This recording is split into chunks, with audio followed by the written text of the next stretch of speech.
Assalamualaikum warahmatullahi wabarakatuh. Kali ini kita akan belajar akuntansi.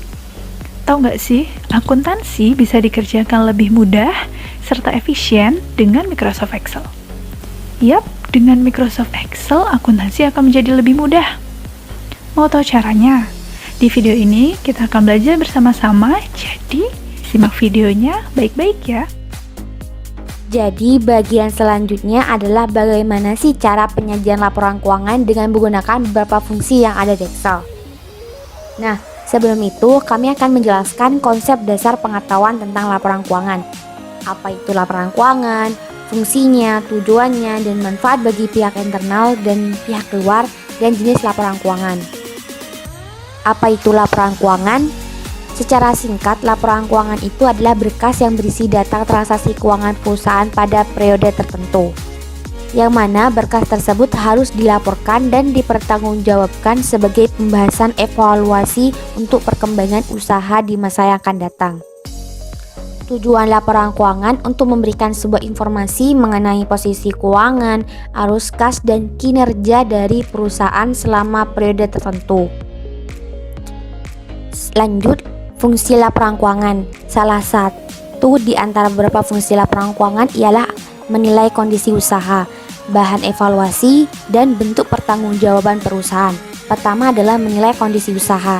Perusahaan dengan adanya laporan keuangan dapat berguna untuk menilai kondisi usaha selama periode tersebut. Kedua adalah bahan evaluasi. Nah, sebagai bahan evaluasi laporan keuangan menjadi patokan untuk menjelaskan permasalahan dan solusi dari setiap masalah yang terjadi. Kemudian yang ketiga adalah bentuk pertanggungjawaban perusahaan kepada para pihak, baik itu pihak investor maupun kepada pihak pemerintah.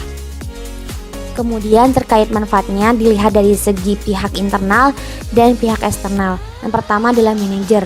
Manfaat dari laporan keuangan adalah pihak manajemen dapat mengetahui dan memastikan bahwa semua proses telah berjalan dengan baik. Laporan keuangan ini juga dapat menjadi acuan dalam mendukung aspek perencanaan bisnis di masa yang akan datang. Dari pihak karyawan dapat menilai kemampuan perusahaan itu membayar gaji mereka. Lanjut ke investor. Nah, investor ini adalah pihak eksternal. Nah, investor ini menjadi acuan untuk melakukan investasi kepada perusahaan dengan melihat hasil laporan keuangan pada tiap-tiap tahunnya. Kemudian yang keempat adalah kreditur. Nah, di kreditur itu laporan keuangan akan menjadi bahan acuan untuk menolak atau menyetujui pinjaman yang diajukan. Lanjut ke pemerintah. Nah, pemerintah itu dapat mengetahui besarnya kewajiban pajak berdasarkan hasil laporan keuangan dari perusahaan. Nah, untuk laporan keuangan, jenis laporan keuangan itu terdapat laporan laba rugi, laporan perubahan ekuitas, neraca, laporan arus kas, dan ada tambahan catatan atas laporan keuangan. Laba rugi adalah laporan keuangan suatu perusahaan yang dihasilkan pada suatu periode akuntansi yang menjabarkan unsur-unsur pendapatan dan beban perusahaan sehingga menghasilkan suatu laba atau rugi bersih. Lanjut untuk laporan perubahan ekuitas, laporan keuangan ini menyajikan perubahan peningkatan atau penurunan aktiva bersih atau kekayaan selama periode tertentu. Sedangkan untuk neraca, laporan keuangan ini menggambarkan posisi keuangan suatu entitas laporan mengenai aset, kewajiban, dan ekuitas dana pada tanggal tertentu. Untuk laporan arus kas, laporan keuangan yang berisikan pengaruh kas dari kegiatan operasional perusahaan, kegiatan transaksi investasi, dan kegiatan transaksi pembiayaan atau pendanaan serta kenaikan atau penurunan bersih dari kas suatu perusahaan selama satu periode. Untuk catatan atas laporan keuangan, ini menyajikan informasi tambahan yang membantu menjelaskan bagaimana perusahaan sampai pada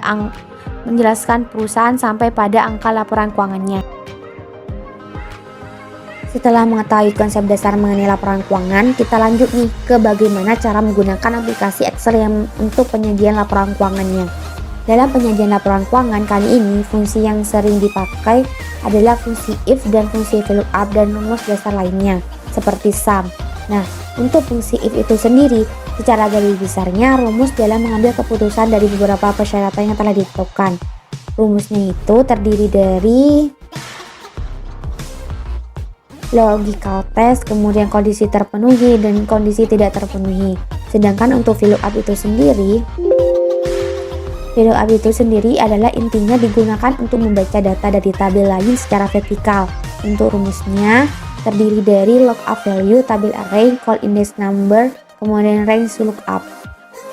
Langsung cara pengerjaannya untuk data-data masih sama seperti yang digunakan di jurnal umum, daftar akun, sama neraca yang telah dijelaskan sebelumnya. Yang utama dalam membuat laporan keuangan, tiap-tiap laporan keuangan itu dibuat judul yang terdiri dari nama perusahaan, jenis, sama tanggal dilakukannya pelaporan keuangan. Untuk laporan laba rugi, judulnya itu mulai dari toko Eliza. Terus di bawahnya adalah laporan laba rugi, kemudian untuk tahun yang berakhir pada tanggal di mana dilakukannya pelaporan keuangan. Kemudian unsur dalam laporan laba rugi itu terdiri dari pendapatan, beban, rugi atau untung. Nama-nama akun ini beserta nomornya menyesuaikan dengan daftar akun yang telah dibuat oleh perusahaan. Nominal dari tiap-tiap akun ini disajikan menggunakan rumus gabungan if dan VLOOKUP. Caranya, kita ketik rumus sama dengan if. Logical testnya ini berisi ekspresi logika yang bisa dievaluasi di dalam nilai true atau false. Argumen ini merupakan kriteria acuan untuk menentukan nilai yang akan dihasilkan oleh rumus if. Jadi kita ketik C7 sama dengan petik 2 kali, artinya kalau C7 itu bernilai sama dengan kosong, terus kemudian value if true-nya itu artinya nilai yang akan dihasilkan jika hasil evaluasi tes logika itu bernilai benar. Argumen ini merupakan nilai yang akan dihasilkan jika kondisi terpenuhi. Kita ketik petik 2, maksudnya jika C7 itu tidak memiliki nilai, maka nilai terpenuhnya akan bernilai 0. Kemudian lanjut ke value if false. Nah, value if false-nya ini kita menggunakan rumus VLOOKUP. Artinya nilai yang ingin kita hasilkan jika argumen tes logika mengevaluasi ke false. Argumen ini merupakan nilai jika hasil tes logika tidak terpenuhi. Nah, untuk value if false-nya itu kita menggunakan VLOOKUP. Ketik rumus VLOOKUP, kemudian lookup value kita ketik kolom C7, kemudian tabel yang akan menjadi acuan adalah sheet dari neraca saldo.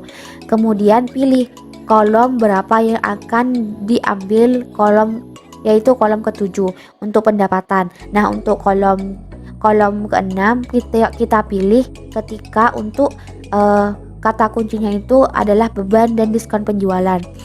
Kemudian ketik false. Nah, kata false ini bisa digantikan dengan 0. Jadi cara bacanya itu cari teks yang ada di kolom C7, yaitu dari tabel neraca saldo, ambil kolom ke-7 untuk pendapatan, kemudian untuk diskon penjualan dan beban kita pilih ke-6, kemudian enter. Langkah-langkah ini sama persis dilakukan untuk diskon penjualan, HPP, dan beban. Nah, untuk mempercepat nilai di bawahnya bisa dilakukan dengan cara disorot ke bawah. Kemudian setelah hasilnya telah terisi, maka kita lakukan alokasi pendapatan terhadap beban yang telah keluar sehingga menghasilkan laba atau rugi bersih. Nah, laba atau rugi bersih ini akan diinput ke bagian laporan perubahan ekuitas. Untuk membuat laporan perubahan ekuitas sama persis dilakukan oleh sebelumnya, yaitu di laporan laba rugi. Pertama, buat judul, nama toko Eliza misalnya, kemudian jenis laporan keuangannya adalah laporan perubahan ekuitas, per tanggal ini menyesuaikan dengan periode pelaporan perusahaan. Unsur-unsur yang terdapat dalam perubahan ekuitas ialah modal awal, kemudian laba bersih tahun berjalan, kemudian dikurangkan dengan penarikan. Habis itu hasil modal awal, akumulasi dari modal awal, laba bersih tahun berjalan dikurangi dengan penarikan menghasilkan modal akhir. Nah, modal akhir ini akan diinput ke bagian laporan keuangan neraca. Input nominal modal awal yang bersumber dari neraca saldo setelah penyesuaian. Habis itu laba bersih kita gunakan rumus VLOOKUP. Rumus VLOOKUP-nya itu kita pilih lookup value-nya dari C7, yaitu laba.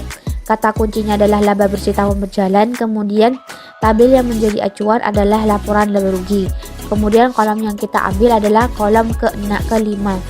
Ketik false. Jadi cara bacanya itu cari teks yang ada di C7, yaitu dari laporan laba rugi ambil kolom kelima kemudian enter. Nah, habis itu hitung setiap nominal akun sehingga menghasilkan saldo akhir yang akan diinput ke bagian neraca. Untuk neraca sendiri, rumus yang digunakan itu masih sama yang dipakai di bagian laporan laba rugi, yaitu if dan VLOOKUP, gabung antara keduanya. Kemudian buat judul laporan keuangannya, kemudian input akun, aset, liabilitas, ekuitas berdasarkan data yang ada di sheet daftar akun. Untuk nominalnya, langkah-langkahnya sama persis dilakukan di laporan laba rugi. Oke teman-teman, sekian video tutorial dari kami. Semoga senantiasa bermanfaat bagi teman-teman semua. Akhir kata, wassalamualaikum warahmatullahi wabarakatuh. Dadah!